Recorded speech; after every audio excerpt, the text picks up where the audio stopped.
WBLS, and look who pulled up on me today, the very talented Coco Jones. How are you looking, crew world? Hi, thank you, girl. I do feel real cute in my little mini skirt, but I'm good. How are you?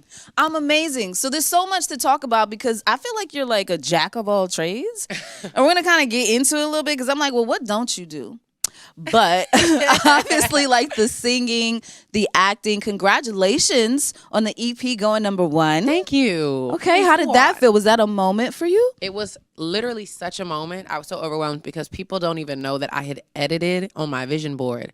I had edited a picture to make it look like my album had went #1. Like, this is just something that I would see on my lock screen all the time. Like, yeah. And I'd like photoshopped my picture into it and all the things. So when my manager called me, she was like, "Yeah, you're #1." I was like, "Well, what do you mean? What do you mean #1? Like what?" She was like, "On the charts." I was like, "So is that a glitch? Like, how do I? What do you?"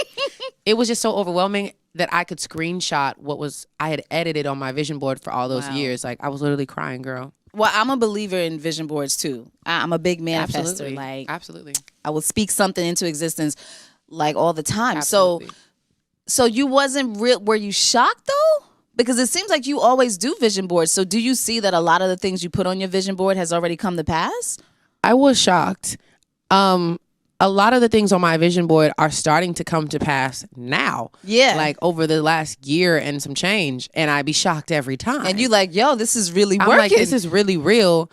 I think it's the vision board, of course, like seeing things and believing you could have those things. But it's also timing. Yeah. And the fact that I just didn't give up all of those other times, you know, so that I could get to this timing right now where all these things are aligning perfectly in ways that I could never have orchestrated, no matter how much I wanted to, how hard I sang my little heart out. Like, the right pieces had to be in place, and it's like happening in front of my face. So yeah, I'd be shocked every time. And it happens when it's supposed to. Exactly. Now, you started very early. 7 years old, I believe. Yeah, around 9. 9, but you was singing.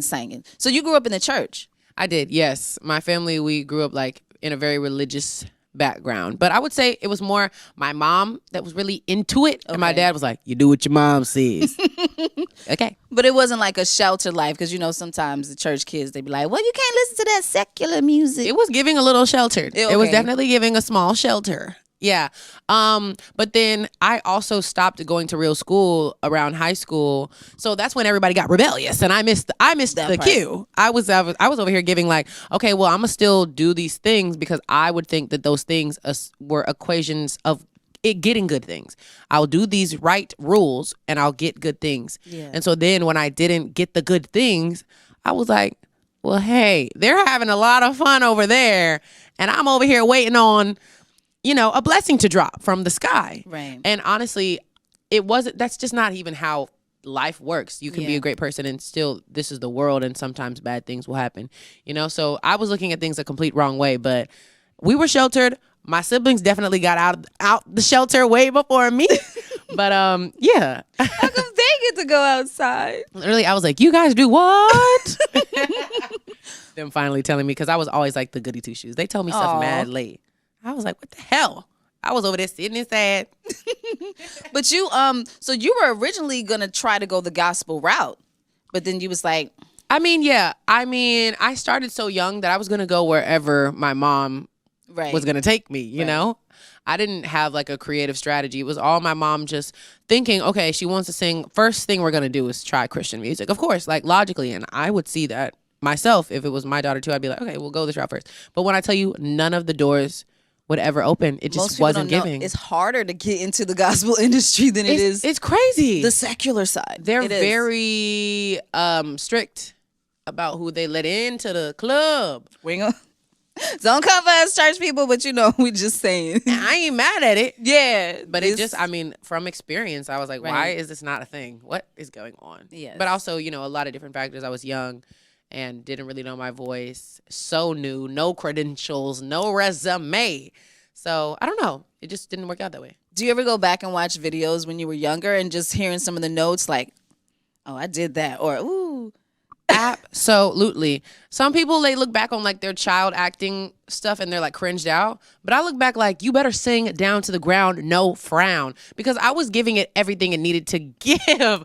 Literally, sometimes I can get emotional listening to like the songs from when I was a kid because I would just sing my heart out. Right. I gave it everything every time, like it was the last time. Yeah. And I can go back to how I felt, how important it was to me, and I can literally cry. But I'd be proud of her. I'm like, woo, you're strong, lady, because holy crap, that was hard. Right. So listen, so then you got into Disney's The Next Big Thing. For those of you diehard fans know this information. But there was a point where you took like a break, right? How long was that break? The break took me. I didn't choose the break. The break chose me. The break was probably from 16 to 18. And I was still doing little things. Like I actually did a film in New York that's on Netflix now.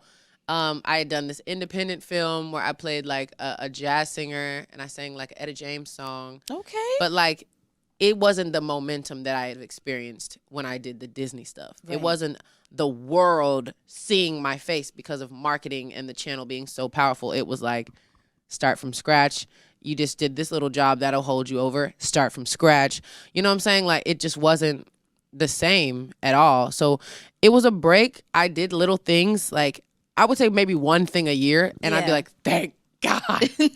But it wasn't enough. It was not enough. I still felt very lost.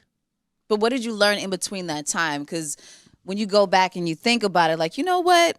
If it was flowing for me at that age, I probably wouldn't have been ready for this or that. Did you have that moment? Absolutely. If I got half the things that I wanted, I don't even think I would like the version of myself that I became, because that made me so humble but tough and relatable. You know, having everything I ever wanted just isn't a relatable storyline, and it doesn't teach you anything, you know?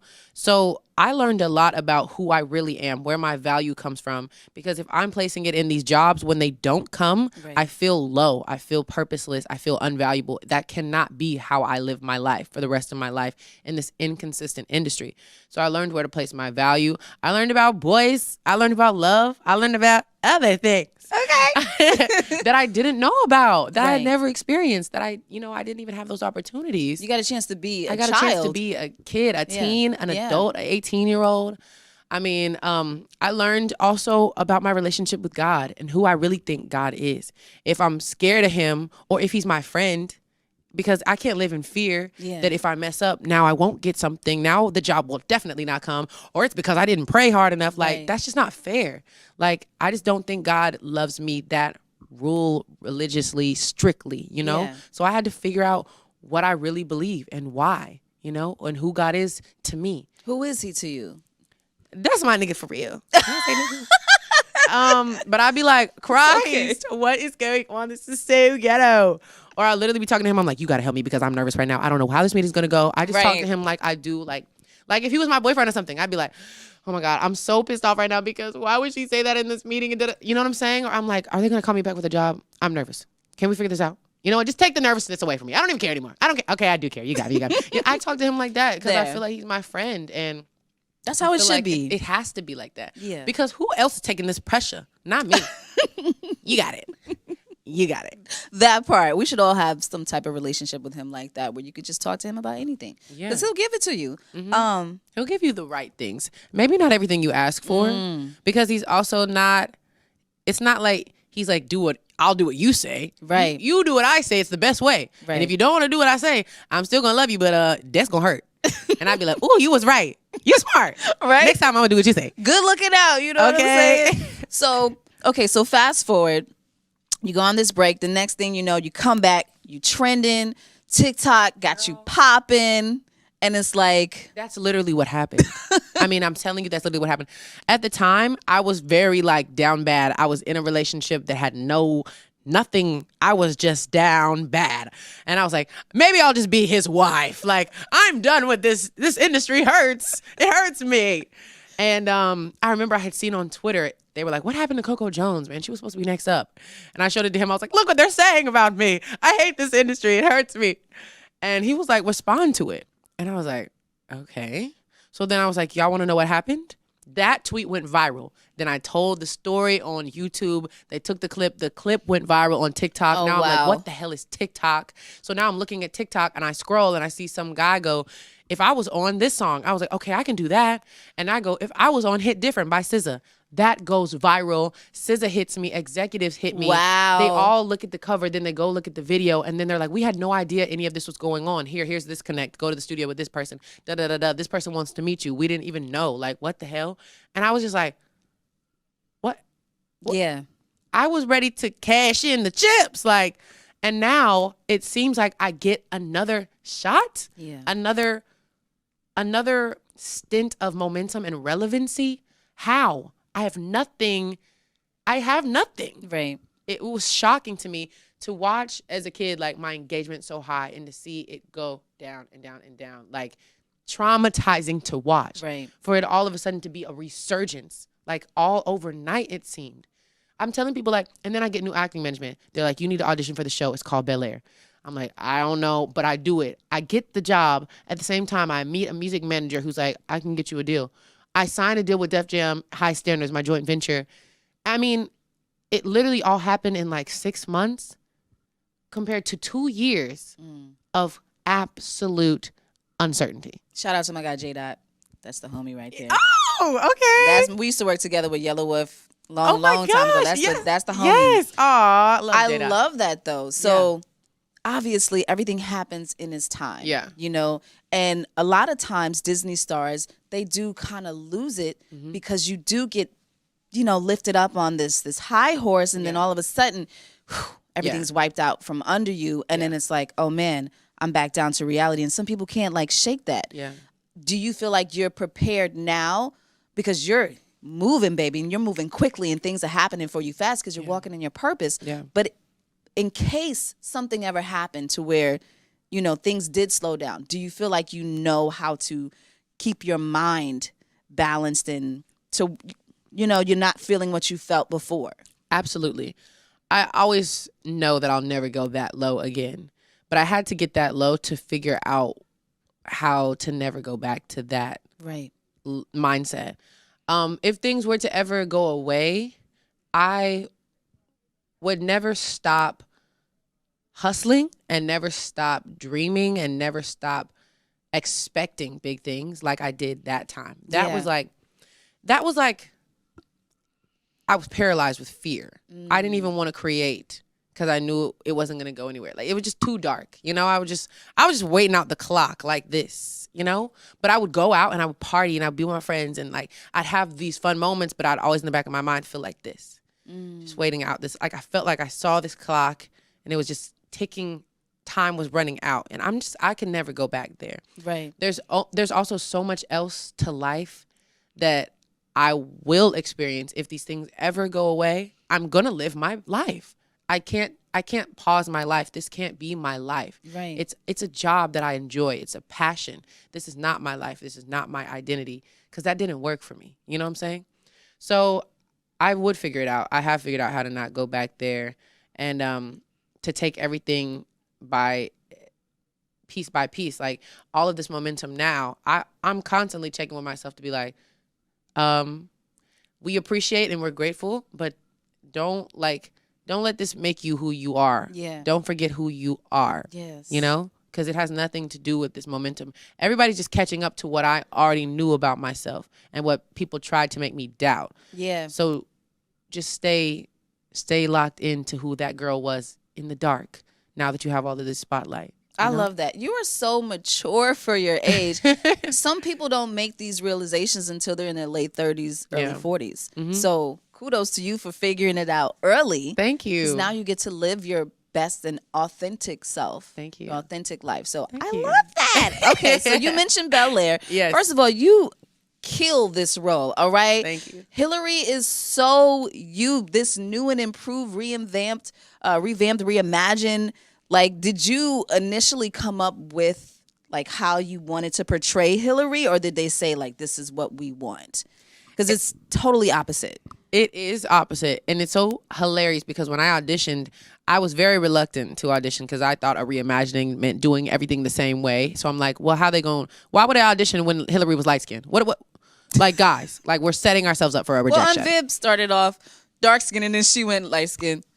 I just didn't know what it meant, and I just assumed a lot. I assumed that this is how they wanted Hilary. So when they made me my team, they were like, you're auditioning. I was like, yeah, okay. So I was doing it very much assuming that it was like this. And like, that's what they wanted. Right. And I was like, okay, sure, bye. Like, didn't expect to get this one anyway. So then when the director, Morgan Cooper, the creator of the show, calls me, I was like, hello? He was like, yeah, none of that. Everything that you are naturally. I've been watching you. I've seen you. I know what you bring to the table. You're a star. Do that. And I was like, what do you mean by that? Like, what do myself? Be myself. Okay. For the first time in my entire career, from 9 years old, trying to fit into boxes, be me. Yeah. He was like, be you. So then I got my heart involved. I was like, oh my gosh, wait, now I'm passionate again. Okay, hope is here, hope is here. And I was like, let me do my second audition. They were telling me, okay, we're going to do it this date. I was like, okay, I was ready. I learned my lines for real. Like when you're really passionate, you know when you give it that whole energy. That part. I was ready. They were like, actually, cancel it. We're just going to go off your first tape. We'll let you know. Thanks. I was like, wow. Well, that was nice meeting you guys. Thank you so. I mean, okay. Well, that was cute. Back to despair. And then my team called me like a week after that. And they were like, the whole team's here. And I was like, oh, God. Either the whole team got something great to say or something absolutely terrible. Right. So I was like, just say it. They were like, congratulations. I was like, I was so happy and relieved too. Yeah.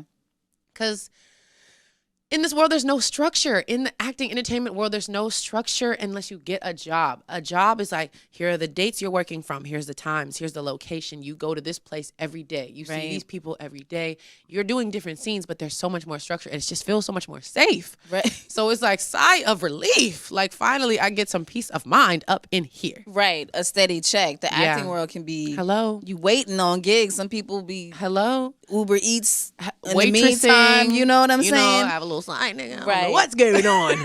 But then for the show to also change my life because it was the most popping show that came out, the talk of the whole culture. Yeah. That's like an additional icing on the cake when I was just happy to have some stability. Right. I had no idea the show was going to change my life. Did you feel pressure though? Because it's such an iconic show. And to be honest, when I first heard about the revamp, naturally you want to be like, don't mess up this show. It's just good. Right. But then you watch it and you're like, yo, this show is amazing. I binged it. Like season 2, I'm binging. That's a problem. Like, what is my life? Like, seriously. I felt pressure. But this just comes from the trauma of my entertainment experiences.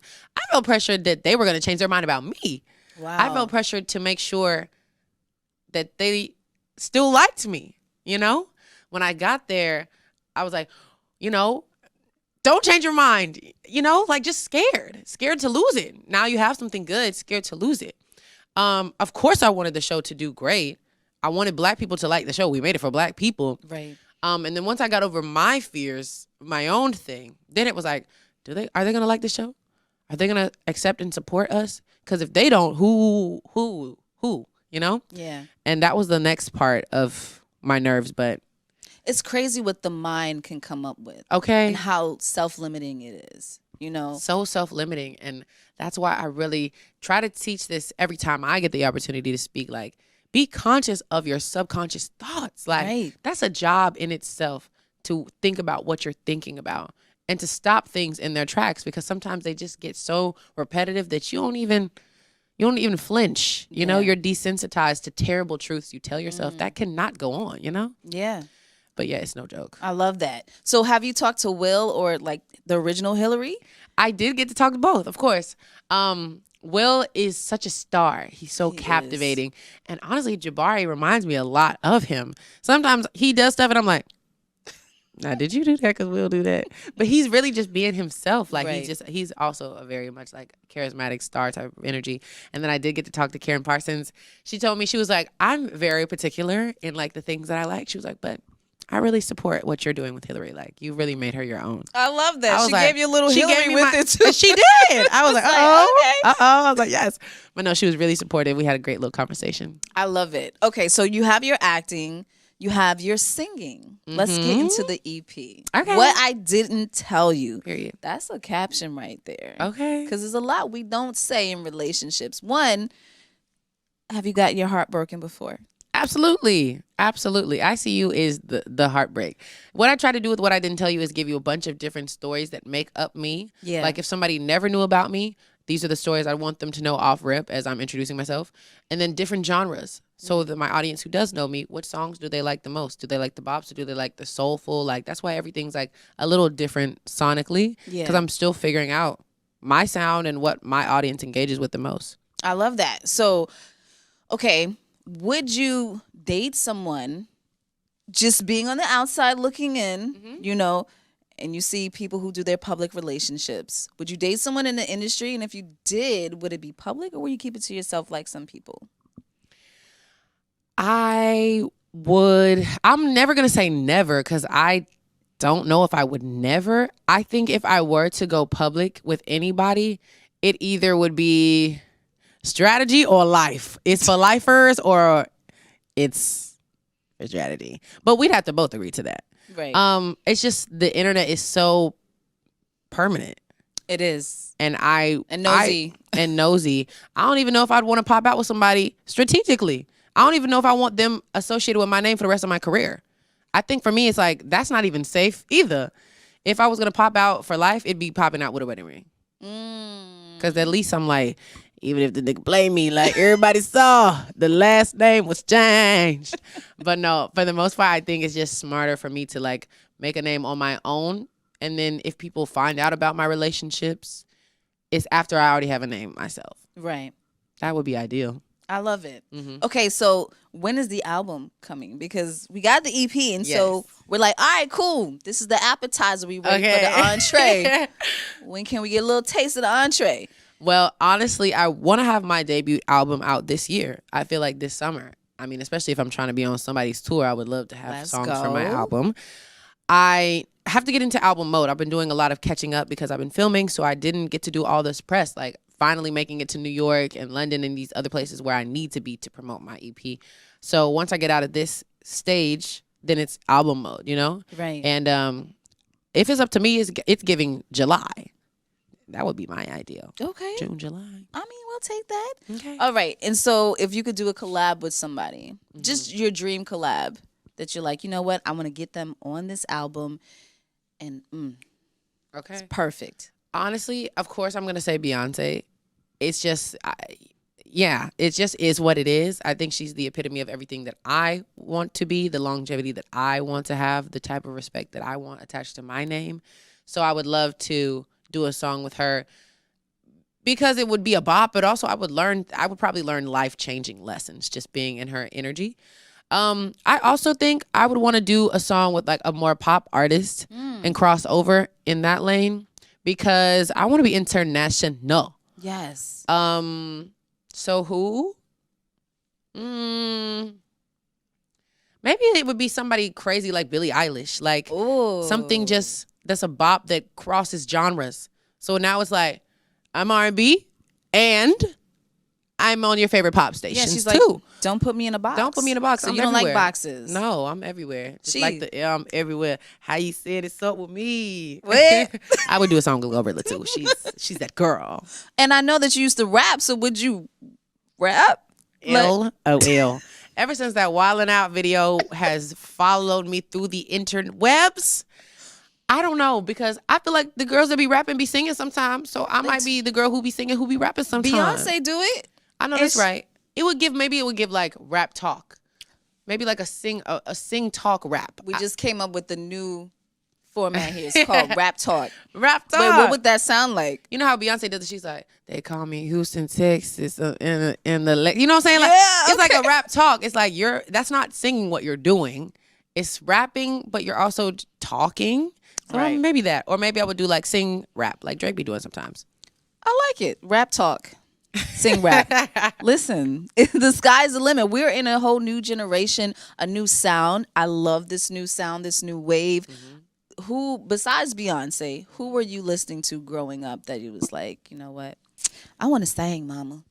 Growing up, I did say that. And my mom would be like, okay, challenge accepted. Here are the singers that you need to learn these songs by the end of the week. Aretha Franklin, Whitney Houston, CeCe Winans, Mariah Carey, Jennifer Hudson. She wasn't playing. She's like, if you're going to sing, you're going to sing She was like, exactly. If you can sing these songs, you can sing anything. So learn these. And these would be the songs that I auditioned with. These would be the songs that I performed around my little city. Powerhouse. Wow. Songs. Wow. Such a young age with a big voice. I saw your video you posted on Instagram. You were doing the Star Spangled Banner. Yeah, national anthem. That's not an easy song to sing. I know, but especially it's so as crazy. A child. I wasn't nervous. I was just like, when is it my turn? Come on, let's go. And in the actual video, I just love my family. At the end of the video, my brother just comes out of nowhere. He's like, that's my sister. That's right. It's so cute. Like, I just had my family support. My dad had probably called one of his teammates, and they called somebody so that I could sing the national anthem there. And then my mom, you know, she did my hair, makeup. She figured out how to bedazzle my jersey. Like, come on. Like, it's a team effort. When I tell you, like, when I win, my family wins because we all sacrifice for this. That part. It's no joke. That part. They was with you in the trenches. Hello. Okay. So you sing, you act, you cook. Shouts out to Terrell. Hey, I was Terrell. watching y'all cooking show. Y'all hilarious. So what would you do outside of this? Because you do speak about being a businesswoman a lot. And so do you have something that you want to work on as far as being an entrepreneur that you're like, you know what? By the age of this, I want to have this out.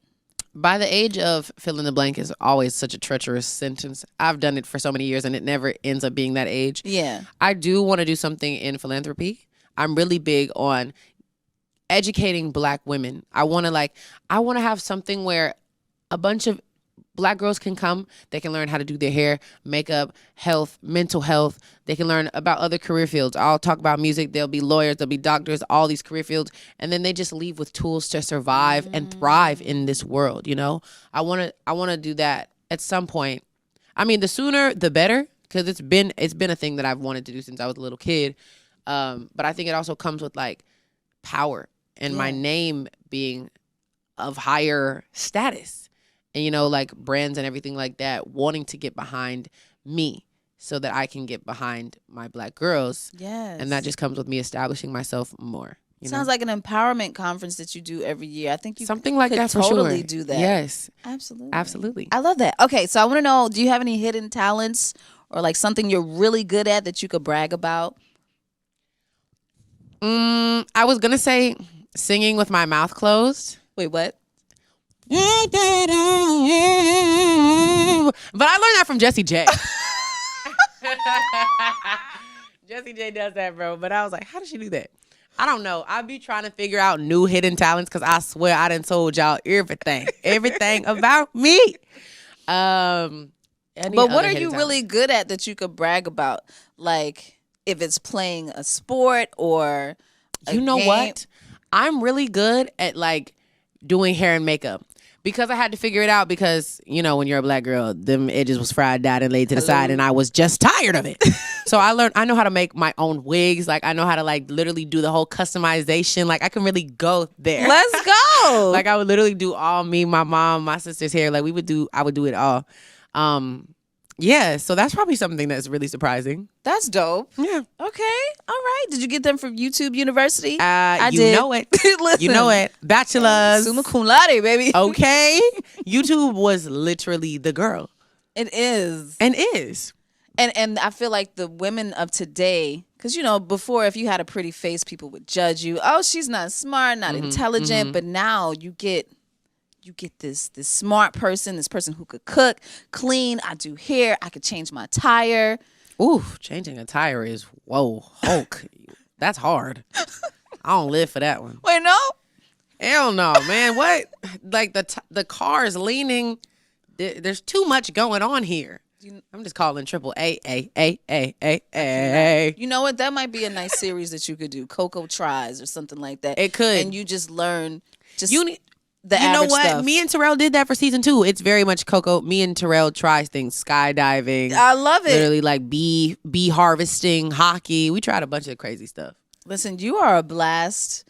I could talk to you all day, but I know we got to let you go. So the EP is out. What do you want to tell your fans before I let you go? To my fans, new and old, I love you guys so much. No, I do appreciate the support and the patience with me. I want to see you guys. I'm going to be on somebody's tour. I'm going to be in somebody's city. So come out. Let's turn up. Love y'all. Yeah. Yes. And you'll be headlining your own tour before you know it. Amen. Okay. You'll be performing at the award shows. Okay. And I hope that one day you consider getting into voice acting because you have a lot of voices. And I can hear you on a cartoon. You know how Regina King does it, but she does multiple voices. Yes. I can kind of see you doing that. That's a Fendi. Right now, I ain't really got the time. But you know what? With voiceovers, it really don't even take that long. And plus, you can wear your sweatpants or something, have your hair scarf on. So yeah, considering. You're so much fun. Thank you, Coco. Thank you for having me. I appreciate you. Just Nick, WBLS. Thanks for watching.